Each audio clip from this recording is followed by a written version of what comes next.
Une campagne des législatives, perturbée par l'affaire Damien Abad.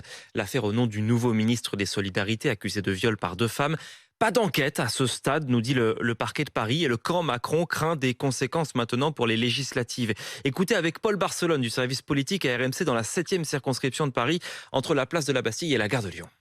L'affaire Damien Abad est devenue un véritable argument de campagne. C'est une épine dans le pied du gouvernement, ça c'est une évidence. Caroline Mécari, la candidate de l'Union de la gauche. On peut avoir le sentiment d'une espèce de corruption généralisée. Il y a 5 ans, le président Macron a dit que personne ne serait au-dessus des lois et que l'on voit 5 ans plus tard qu'en réalité, il n'a fait qu'alimenter l'idée du tous pourri, c'est-à-dire les puissants se couvrent entre eux. Oui, en effet, ça c'est inquiétant. Ce sentiment du tous pourri, la candidate Reconquête, soutenue par Éric Zemmour, Constance de l'Étang, le ressent aussi chez les électeurs. Ils sont lassés en fait de la Macronie et des profils toujours plus doutés au sein du gouvernement Macron. Pour Aurélien Véron des Républicains, la campagne de la majorité est donc carrément maudite. Il n'y a clairement pas d'enthousiasme. Les scandales continuent. Macron est affaibli, c'est clair. Donc son candidat va en payer aussi les conséquences. Ce candidat, c'est Clément Beaune. Alors que tous ses opposants ne parlent que de Damien Abad, le ministre en campagne minimise. Depuis lundi, je l'ai entendu qu'une seule fois dans toutes mes actions de tractage et de porte-à-porte. J'entends beaucoup plus la question de l'écologie, de savoir ce qu'on va faire dans les 5 ans qui viennent. Pour lui, ce sont évidemment sur ces sujets, plus que sur l'affaire Damien Abad, que se jouera l'élection.